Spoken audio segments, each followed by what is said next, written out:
Live man, respectmyregion.com. Coming with you guys live, man, from Woodland Hills, California. We're on the North American Weed Tour, baby, and today is the 105th morning joint episode. I'm joined by a very special guest. We've got Steve Knapp, CEO, founder, Seedless Media, in the building. Good morning, Steve. How you living? Good morning. I'm doing well. And yourself?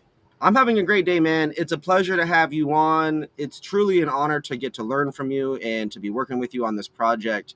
For those of you guys that don't know, this episode is brought to you guys by Seedless Media. And today we have the big boss dog from Seedless Media on the episode because we're going to be educating y'all on marketing. You guys can see the title, Elite Cannabis Retail Marketing Tips. We've got a guru here himself. Steve, talk to me. When did you decide to get into cannabis? Give me some context about how you got into all this, because to be an expert in cannabis marketing, a lot of people would say you're kind of full of it. But when you've been doing something for 10, 15, 20 years, it's kind of hard to argue with that. I definitely agree. But I got into cannabis probably around 12 years old. I was trapping up until I was about 24 years old. Had some run-ins with the law, got busted with about 25 pounds when I was 20 years old. So, the history is deep with me. But cannabis actually taught me a lot about plant business. touching is in your past. Plant touching has been in my past and in my present, and it's very common with me, and my team knows that very well. I love it. So you were trapping. You were moving packs. You opened a dispensary at some point in your career, and you fast forward through, build outs and retail and bud tenders. And then you now you run a marketing agency and you guys have almost 200 clients. How does that happen? Well, dispensary was one thing, but actually got into other business as well, because through trapping, I needed revenue streams to be able to claim money and things of that nature. So restaurants and medical practices, and throughout all my endeavors, I probably hired about 15 marketing companies in about 10, 12 years. Wow. And not one of them gave me a good experience.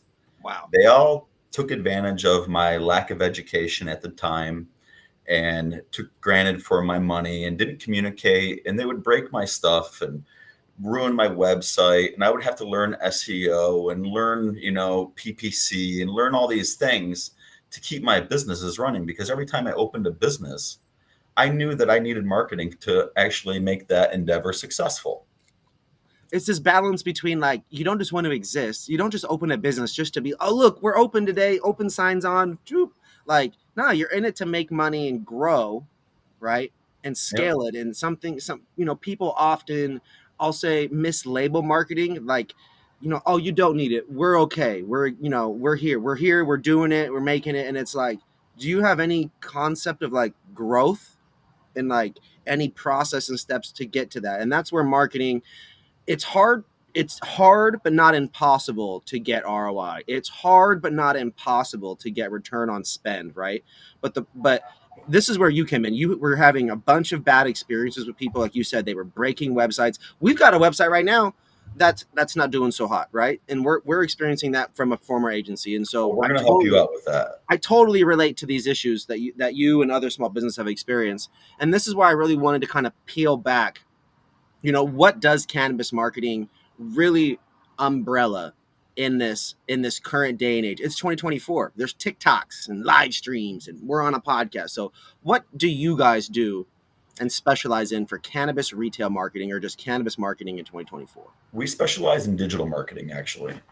So we have a slew of services that we offer, and all of them are extremely revenue driven, because in my eyes, if marketing is not driving you revenue, if you're not seeing a return on your ad spend, then they're not doing it right. You're probably working with a complacent, lazy company.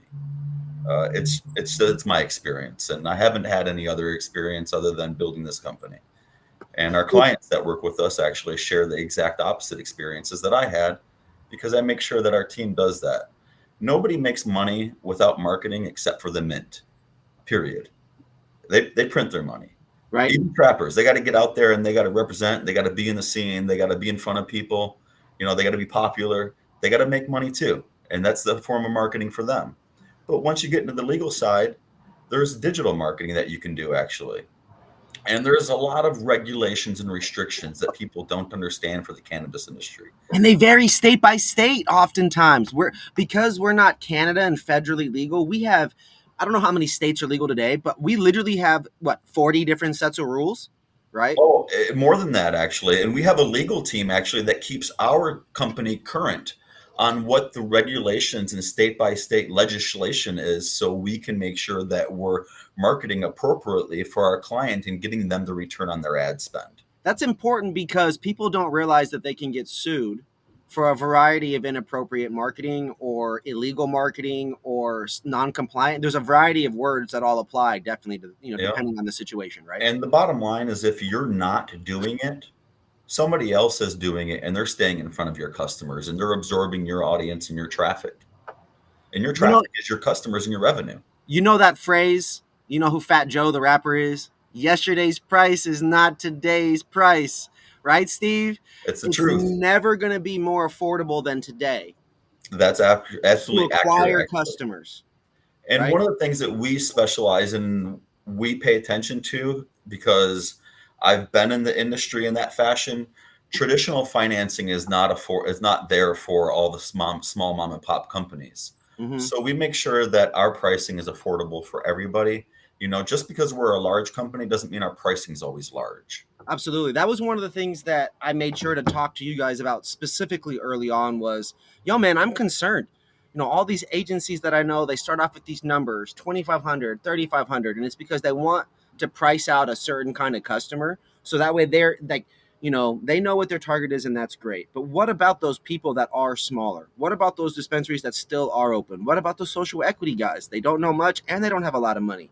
Like, And they're just learning about burden too, so they don't even know where their gross profit margins are. So, it wouldn't behoove of us to actually rip them apart. It's our job to actually build advocates out of them yeah, so they can actually gain their revenue and invest more money into other parts of their business and marketing for that matter.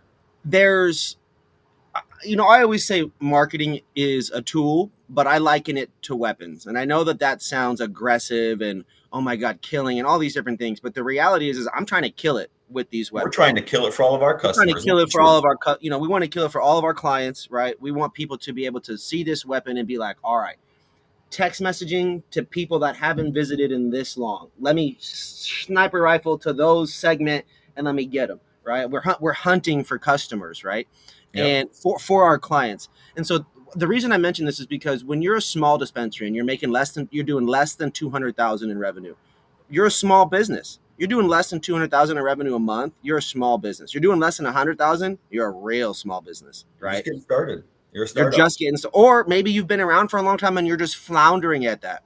Steve, what are the different tools? What are these different resources that Seedless can really bring to the table for a company that is smaller business, for one of these dispensaries that's doing less than $250,000 a month? Definitely our geotargeting programmatic display, because we get very granular with it. And we actually have built out technology with our development company that we've worked with Mm-hmm. that can track the device ID and all the way to where that device is located, identify their IP addresses, make sure we're retargeting and staying in front of those customers for you and getting in front of the new customers. And the biggest cool thing is conquesting your competitor. Conquesting your competitor. Who's going into your competitor's dispensary? Oh, they're cannabis users. Why aren't they your cannabis consumers? Well, Yeah. they could be if you worked with us. Absolutely. And so let's peel back a little bit because remember when I told you, man, I went to school, I went to university, I went to college, I graduated with my degree, my D2, but I'm not a marketing guy. And so most people in cannabis that I've noticed, and forgive me for those of you that have a degree in marketing and came from wherever and did your thing and speak this language, but I don't understand necessarily what you're even talking about. And I'm an experienced cannabis marketer, right? Like, people think of us as cannabis marketers. They think of me. I've run retail marketing here in dispensaries. But do I know about programmatic? Do I know what works the best? Up until this part, does anybody really have a great grasp if they're working in a dispensary 24/7 their life? The answer is no. You can't know segmentation and all of these different things at the highest of high levels. And that's where Seedless really comes in. And so peel back some of those layers for me. What did you even just say? Well, one of the things that we do is we educate our customers.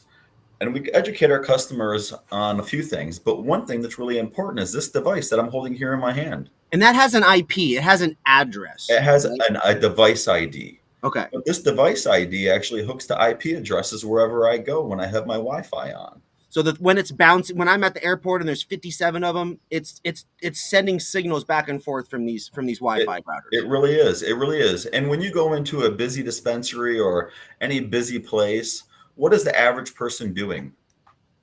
We're on our phone while we're walking around, for Yeah, sure. and they have it in front of their face. Well, if they're in a competing dispensary, why not serve them your ads while they're waiting in their line, showing them that you have better promotions, better product, and better bud tending customer service? Absolutely. I can't say that I've ever switched out of one grocery store to another grocery store unless it was for something that specifically wasn't available at option A and I can go get it at option B. What's crazy to me though is I think about ads and I think about places I got to go and things that I got to do while I am in line at these places. And so I always tend, like, if I'm running errands, man, I might as well go stop at this other place too because I'm already out real quick, right? And I think Mhm. that's really something that's powerful. Is a lot of people are like, why would I serve that ad at that time? They're already at my competitors. How am I going to get them? Well, the point is that the lifetime journey of a customer is longer than one visit, right? And so, Yep. Steve, can you talk to me a little bit about how these touch points, lead to this overall lifetime of a journey and some of the dollar figures and just some of these minor points that go inside with this kind of situation? Absolutely, absolutely. And I like what you said. I like two things that you just said. You mentioned that if you were in a grocery store, you probably wouldn't go to another grocery store for a product that you already know is in your grocery store. But what if you were at a dispensary and you were buying your favorite product? And while you were at that dispensary, a competing dispensary sent to you an ad for a bundle deal of a better deal of the same product that you were going after. And then you became a customer of that dispensary and you'd never been there before. It's Now the lifetime value to that dispensary is probably 65 to $70 per visit, times that by 4 times a month, and so on and so forth. it's So that's a powerful example. it really is. It really is. And to go peel back a little bit further, all the different touch points, an omni-channel approach in digital marketing is multiple touch points to get a consumer to become familiar with a brand before they trust it to where they look into it and they make a purchase. Hmm. So if somebody visits your website today and they don't come back, well, what are you doing with that data? Because that visitor has data that has value behind it. Yep. Or how are you collecting that data? What are you doing with it? And how are you retargeting it to make them a transactional value for your business? So we're talking your phone touch point, computers at home touch point, right? We're talking. Text message, email, Yep, yep, yep. SEO value, PPC. And this is where I really wanted to segue into our very first informational, like, deeper dive into this episode, the touch point of email and how that applies in ways in loyalty, right? We we have When I go to dispensaries, they always ask me for the same stuff, man, and it's frustrating because I know what they're gonna do. They're gonna start sending me shit, right? And although I know it's valuable for me, and I always fill out as much of the survey as I can because I want them to send me stuff that I'm interested in. I go to too many dispensaries, so I got a bunch of these, too many messages coming at me, right? But the reality is that I am hyper aware of what's going on because the best dispensaries, not only do they text message me the specific deals and birthday messages for me, I don't just get a generic one, but I also get emails. And that's what I really wanted to touch on next, Steve, is I want to talk about your guys' work with Seedless and running email campaigns and building out loyalty there. So can you give me a little bit of intro of what that looks like with you guys? And then once we're ready, I'll bring on the case study that we have and we'll share that screen with them. Yeah, absolutely. Email marketing is another form of retargeting and also built into a loyalty as well. So if a consumer isn't a new customer of yours and they've just visited your website and they've dropped your email, well, that's a way to get them to become a customer. And it's another way to identify and stay in front of your customers. And if you're doing it correctly, like you had just mentioned, people send you specific things to your likings because you had gone to their dispensary and you had purchased certain products and they've identified that you are like in a consumer of these products. So they're going to put you in a segmentation if they're doing it correctly, and they're going to keep those products in front of you That's through super their. powerful. Yeah, absolutely. And even to go to the abandoned cart and the welcome series, all of those are impactful in that form. Because if you're not touching the consumer with these multiple touch points, then you're not going to build their trust, first of all, to become a loyal customer. 22 to 27 touches, Steve. Whether that number is still accurate in 2024, that's what I was taught by my mentor from a real estate guy, It, right? the more touch points, the better. But it takes on average of 7 touch points for a consumer to trust a brand to start looking into it to become a customer. Okay, And so those touch seven's the points, number in cannabis for us, huh? yeah, that's what we've discovered. And those touch points shouldn't always come from the same path. They Mm-hmm. shouldn't always just be from an email. They shouldn't always just be from an ad that was served to you. They shouldn't always just be from a text message. Or a person. A person is a touch point. A person is another touch point. It should be multiple touch points. You should have an omni-channel approach. Wow, that's powerful. Do you have you guys ever explored? And this is a tangent because I'm smoking and this is my creativity coming out. RMR exclusive, you guys freestyle. Do you weigh these different touches differently? Are they valued differently in a funnel or in an acquisition campaign? What are your thoughts on that? They are valued differently, and it goes by the demographic of a metro area for the most part, and it can get refined even more than that. But every metro area has a different demographic, and they have different activities and different likes. Mm-hmm. So you have to target them differently, and you have to understand your demographic. Like the people in Atlanta, Georgia, for instance, aren't the same as the people in New York, and they don't have the same interests. And the people in New York don't have the same interests as the people in Phoenix, Arizona. And the Or my people in Phoenix, favorite, remember you told me about this? You were like, Joey, I work with a group in Spokane. yeah, Spokane is not the same as the rest of the country. Washington's not the same, and LA is not Yeah, the same. Everybody has different interests, and they have different activities and how they use their device and go about their days as well. And you have to understand that. And that's one of the things that we specialize here at Seedless Media. that's huge.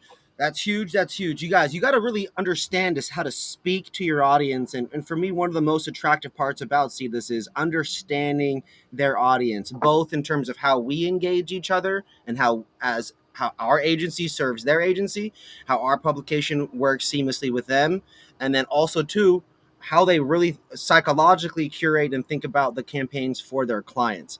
I have met people that definitely know what they're doing in SEO and in email and all these things, but comprehensively this umbrella of marketing tools that you guys offer, when they're all in alignment and they're not siloed to in their own areas, and they're able, these teams, your guys as specialists are able to really speak and work on this, it becomes incredibly powerful. We've seen some of the case studies you've shared, and this is where I'm excited to bring this up for those of you guys watching. Man, we've got a case study here. Steve's going to walk us through their email one here. Steve, you can actually scroll through. This is on your side, and so why don't you go ahead and share what's going on in this case study with us, so we can get a better understanding of the return on advertising, return on spend with you guys.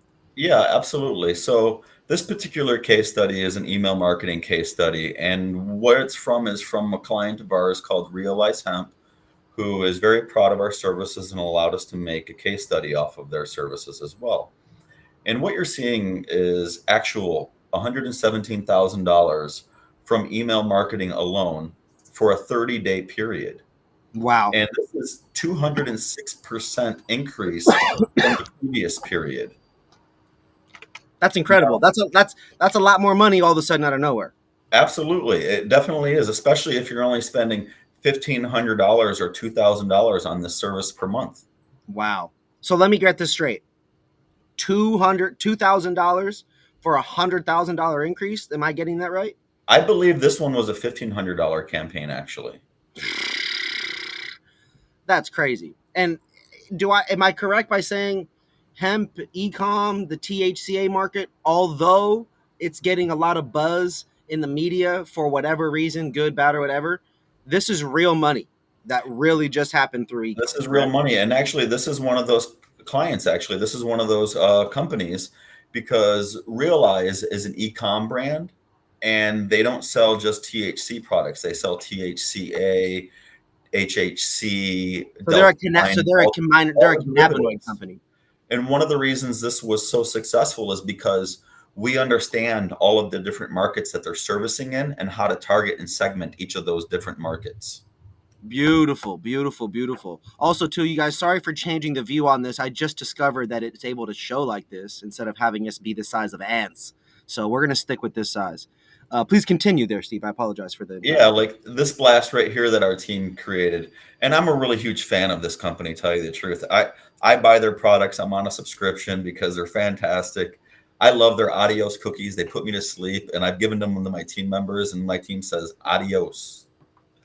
That's pretty crazy because people always say that hemp and CBD doesn't get them high, and so, but it's a I'm little a different when you THC, got CBN. yeah, I'm a big THC fan, but this cookie right here is freaking amazing.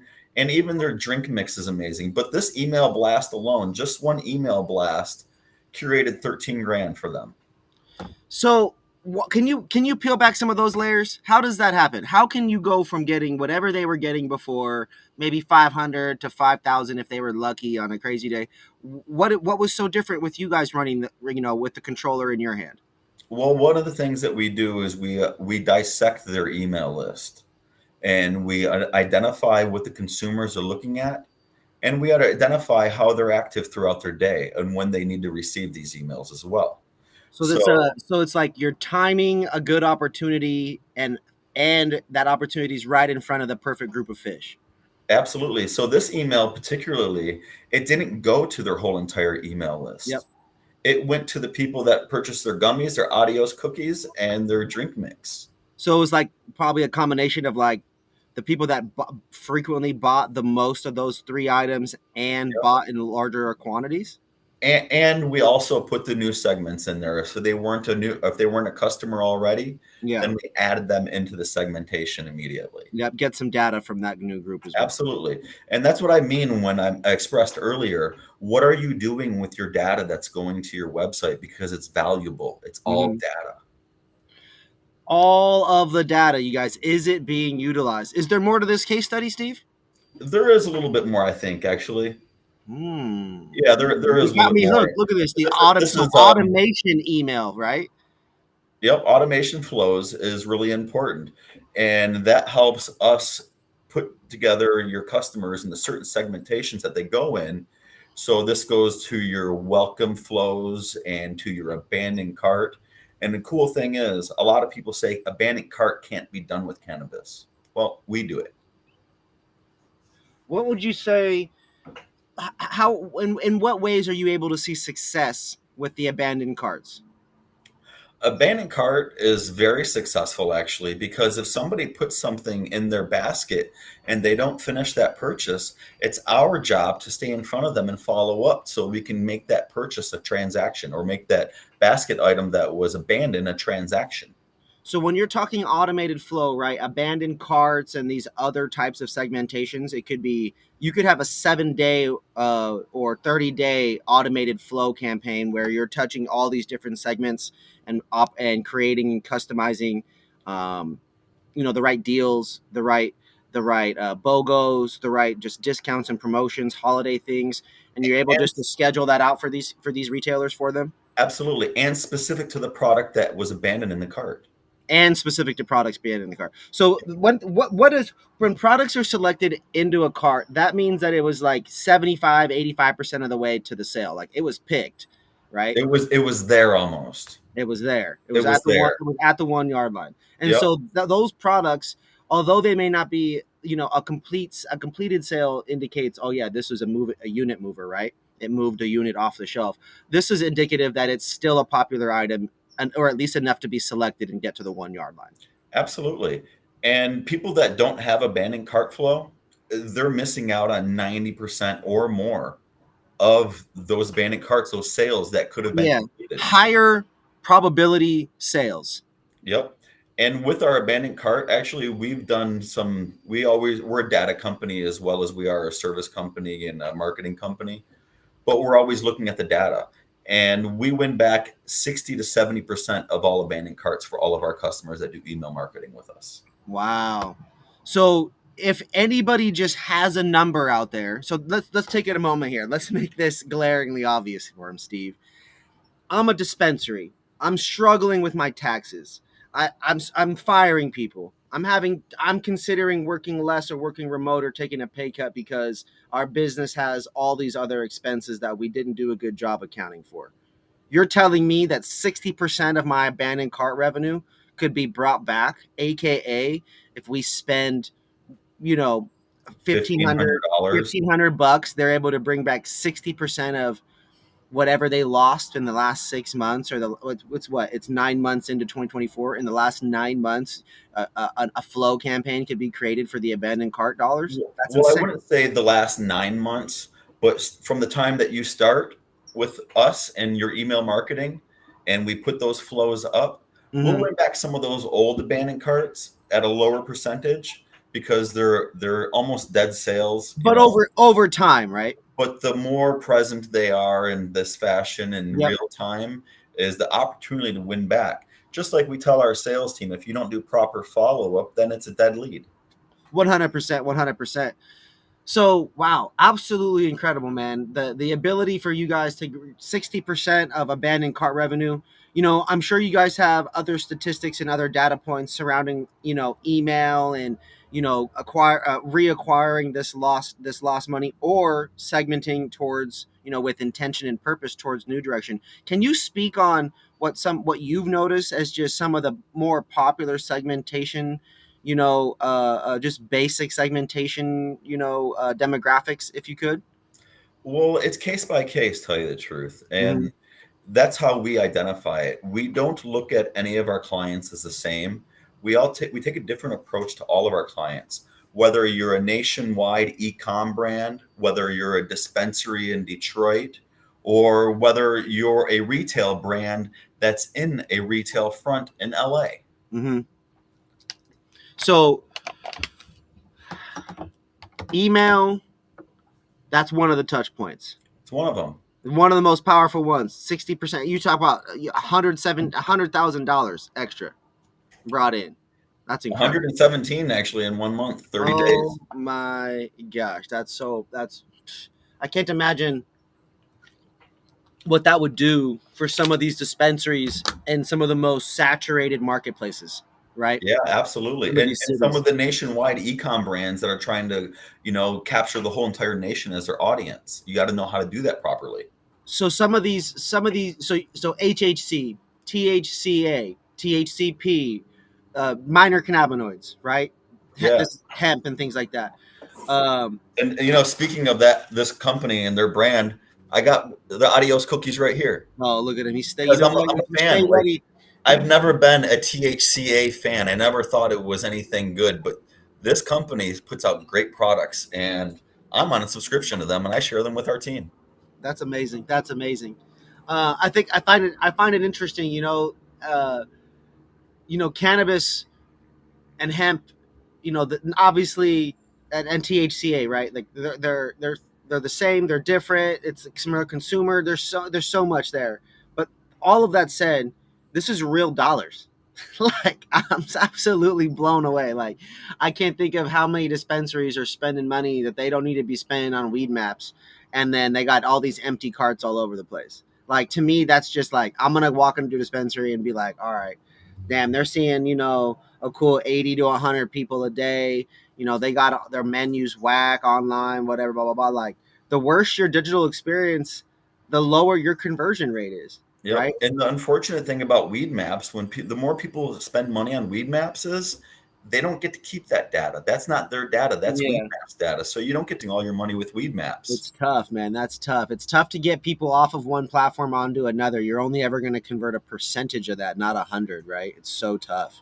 So, Steve, we're going to turn off this particular case study. Is there anything you want to outro on in terms of email and the ROI, the ROAS on this kind of stuff? Well, you can see the ROI right here. This is a Open. $1,500 plan. So Yep. their ROI is well over 3,000%, 10,000%.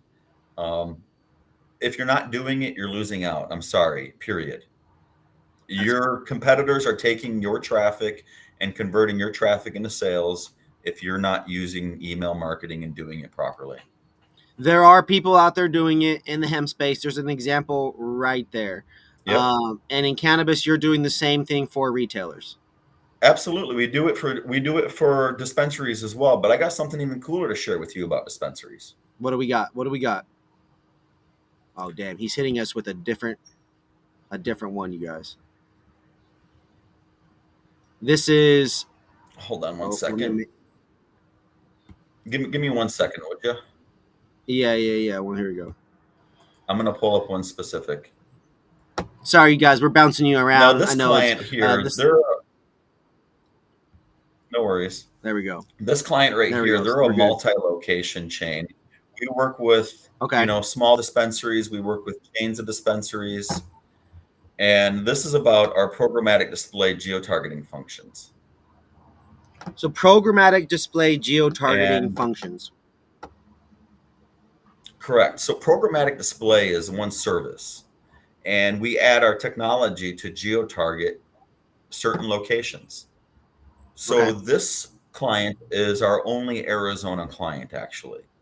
And all of these little symbols that you see around the valley of Arizona, these little cannabis symbols, are dispensaries that we're conquesting for them.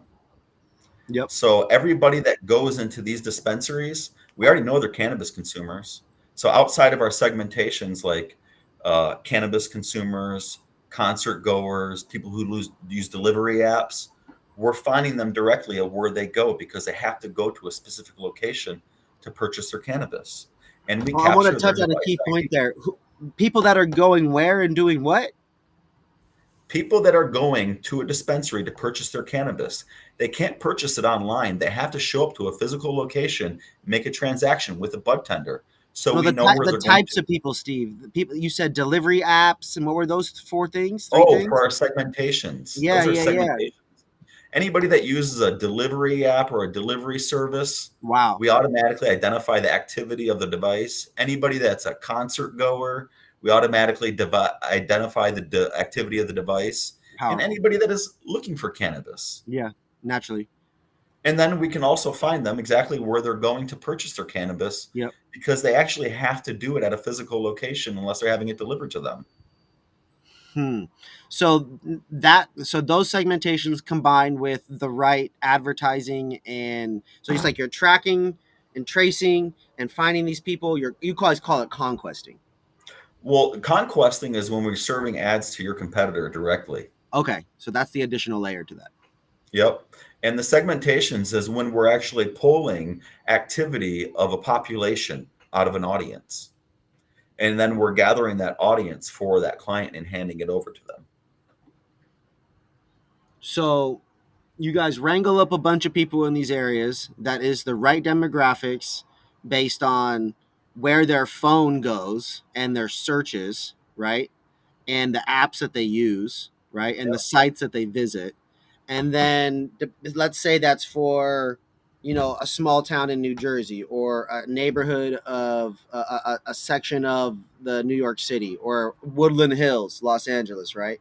Absolutely. And so I use delivery apps here in this area occasionally, so I would fall in line with that. And then You would fall right into our segmentation. at what point do I get hit with these programmatic ads? When you're on one of our 125,000 publishing networks. Holy shit, that's a lot of places. Absolutely. And this is not social media. This is the average publishing network that people are looking at on their phone, whether they're looking at the Chive, whether they're looking at USA Today, Men and Women's Health, Grinder, Pornhub even, or even Hot new hip hop, World Hot Star. New Hip Hop, absolutely. Or even Sudoku or Candy Crush, their favorite gaming apps. Respect My Region we're on info links for our publishing network, I think. Is that host your guys' content? I'd have to look into it, but like I said, it's probably there because it's within our 125,000 plus publishing network. I'm gonna look into that. That's super interesting, man. Y'all could be advertising on Respect My Region. You don't even need to know me. You just need to be tapped in with Steve. Absolutely. That's crazy. That's awesome. It's so wild how the internet worked. We had an eye-opening conversation a few weeks back about just the fact that my phone pings off of everything. And And it's not just a phone though. yeah, yeah, yeah. Any device, so iPads, a laptops, laptop, a phone, tablet. the watches. We can even do connected TV, Wow, streaming television even.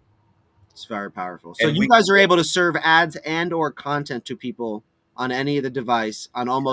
on almost all the places where they're searching online. Yep, and we follow the guidelines in every state and nationwide. So same guidelines as the alcohol industry. We identify consumers over 21 that own the devices, and everything is revenue driven that we do because, Mhm. like I said previously, if you're not making dollars, it's not making sense, and you need to see a return on your ad spend. For every dollar spent, you should be making more money. So we saw in that last email one, $1,500, $117,000 in change. So you guys are operating, you guys are conquesting all of those icons in that map above.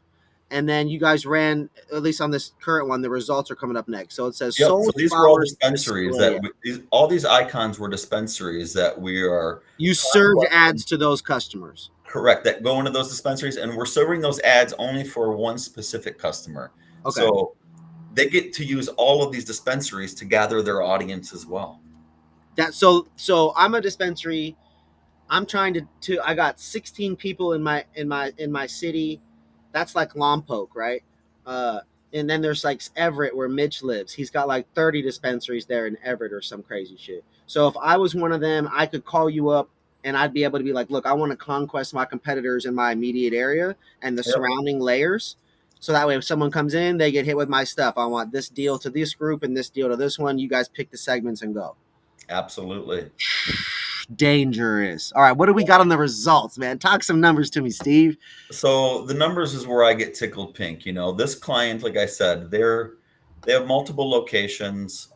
They spend less than $15,000 a month with us, and we do about $1 million in revenue influenced ads for them monthly. Wow. Um, and yeah, so every one of their competitors in Arizona, in the Phoenix Valley or in the Tucson Valley, we're serving ads to. We add our segmentations. But the cool thing is not just we're serving ads. Like I said before, we're a data company. Yeah. So we want to track that device, and we can actually track that device with the code that we put on our clients' websites, and we can actually track the sales, and we can even get more granular because our client success managers are proactive and they like to guide our clients on, say, hey, we realize that you're not selling a lot of these products. Maybe it's a specific product to you, but you're selling a lot of this popular product. And I don't want to say any brand names out there because I'm not trying to promote other people, but you're selling a lot more of these. And we can identify that through your basket items. And we saw Joey purchase this because we identified the order number and we attached it to your iframe. And we're going to put Joey in this segmentation now to where we're going to service him his favorite dabs and his favorite pre Yep. rolls. And then if he buys his favorite dabs and his favorite pre-rolls, we can help you get rid of your high inventory products that you're not selling a lot of because we'll give him a BOGO on one of those and intrigue his interests. There's so many different types of bait promotions ranging from BOGOs to discounts. I remember, to quote a good homie of mine, one of the best marketers in cannabis, BJ Jordan, formerly Have a Heart, doing fractional marketing work for a variety of companies and bigger groups in the space now. I'll never forget when he was like, 20% brings people in the door, but 30% brings velocity, right? Really bigger speed, frequency.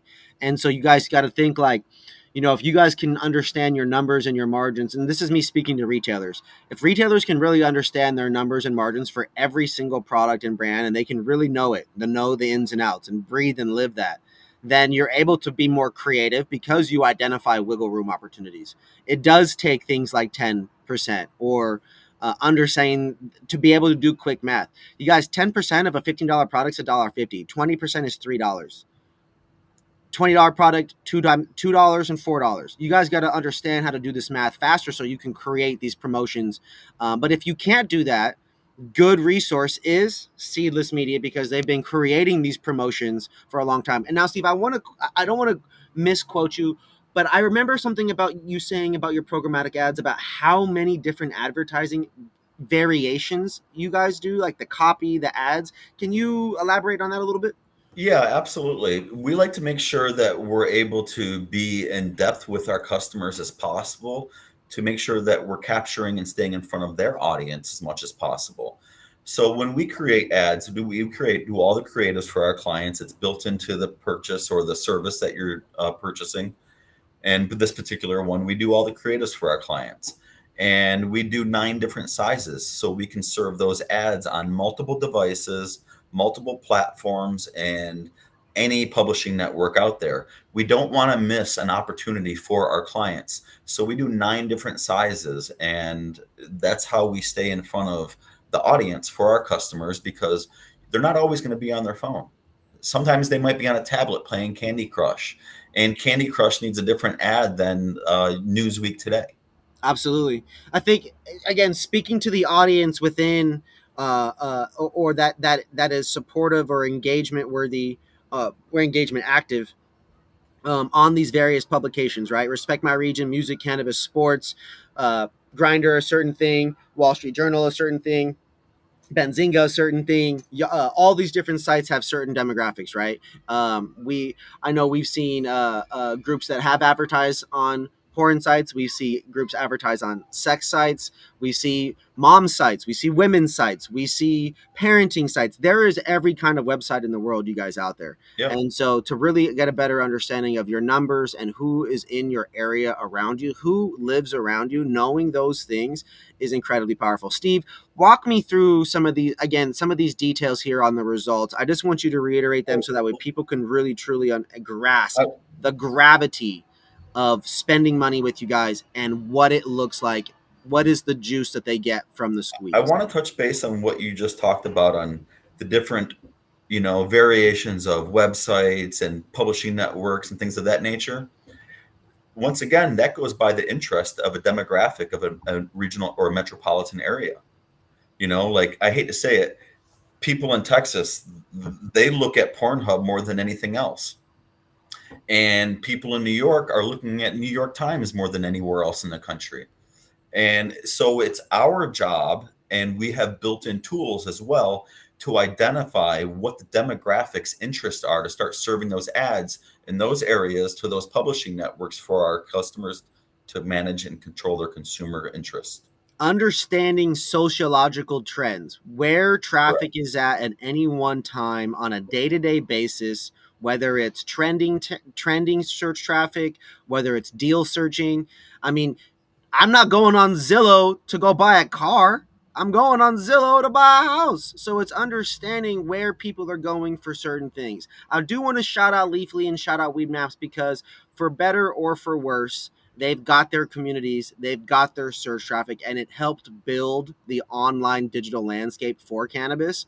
But the reality is that, and this is to quote old data from the homies at iHeart Jane, I believe this is from 2017, maybe 2018. It could be as late as 2020, 2021. I don't remember when I followed this guy specifically. But 70% of people are Google searching a product before they buy it if it costs more than 50 bucks. So when you look around you and there's 10 people and you know that those 10 people smoke cannabis, 7 of them are going to look up whatever they're about to buy before they go buy it, if what they're looking up is $50 or more. And that's old data. Your favorite product near me, near me. Boom. Stizzy Blue Dream near me. Stizzy Pod near me. Stizzy Pod Lansing, Michigan. Uh, uh, Maven Genetics, whatever. OG Kush. This. You guys got to be thinking about. Retailers got to be thinking about what their people around them are searching for and trying to insert their brand into that search query traffic, into that journey, right? And so you guys, I just want to reiterate again over here on the left. You guys conquested at least 20 dispensaries in Arizona in these different cities. Meaning, you guys researched, curated, identified all of these people that fit into these segmentations, these types of people that you were looking for: weed smokers, concert goers, whatever you guys were searching for that made sense for these areas, right? And then Yep. you guys ran ads at these people, at least 9 variations, right? And we have three different ways of doing this. So just so you're aware, we do our prospecting, which is using our segmentations to Mhm. identify an audience within a population. Yep, yep. We do our conquesting to absorb the traffic from your competitors directly. And we retarget anybody that visits your website. Wow. Three different ways, so many different segmentations, the And data this is curation, just the just one research, the service. analysis alone. Just the analysis alone gives such a head start advantage, let alone the variety of the iterations of design, the copy, the experience. And if you guys going back to this, gross $928,448 in online sales and a projected $84,570 in walk-in revenue in just 3 months. You Well, divide actually, that by three. Divide those numbers by yep. three. And this One, was actually over $1 million because we took their average order value because of their walk-in revenue. We're allowed to track certain devices that allow privacy or opt out of the privacy laws. So if they walk into the dispensary, we identified you had 527 walk-ins at that average order value. That's an additional $82,000. So now you're over $1 million in revenue. yeah. So that's additional, right? So that's incredible. That's the So cherry on the top. and like again, you go back to it. Competitive. You have to do this that we'll call this conquesting analysis, right? To like whether it's for a retailer or in a region, right? Because you're not like, what if there was no dispensers and it's the first, but they still want to conquest a region, right? Because you're still able to track IP, you're still able to track area and all these other things, but maybe just not cannabis specific. We don't have enough time to share how granular this technology goes. Yeah, But for great. example, if a client gave us an email list, we can convert that email list into IP addresses. That's right. I And then remember we you can telling me target about those that. IP addresses, and any device that is hooked to the Wi-Fi of that IP, we now capture that device and we can follow that device to the next Wi-Fi or IP address. So it's a spider web of a network of IP addresses, phone IDs, and the ability to serve ads to them, man. How powerful is that, Steve? Yep, it's very Seedless powerful. media Now, this truly this is a changing the client game. that's been with us for a long time, though, and a lot of people say, "Well, how long does it take me to get to something like this?" Well, keep in mind, this client they spend around $10,000 to $15,000 a month, and they have 13 locations throughout Arizona. Okay, So that's but how you hit $1 million in 90 days. exactly, exactly. But let me share with you a really small client in a very small area outside of Metro Detroit, and they just started with us on July 31st. Oh wow. So we're talking 27 whole days. Yep. Well, no, it's 9 o'clock in the morning. 26 whole days and this morning. So this Beautiful. client right here, they just started with us on July 31st. And we've already influenced 276 transactions, Wow. and their budget is less than $2,000 per month. And So in they've this already first made, $2,000, the month isn't even done yet, and you're at 10.8. yep, and they just started. They're not even a month into their service that just started. And that's at about an 800%, if not more, return on ad spend. By the end of month three, most of our clients, and I'm not exaggerating, our delivery and dispensary clients Mm-hmm. see a 2,000 to a 3,000% return on their ad spend. Holy cow. That's powerful, Steve. It is. Powerful. This is a That brand. it's and as you know, a better word is that's impactful, It right? is impactful.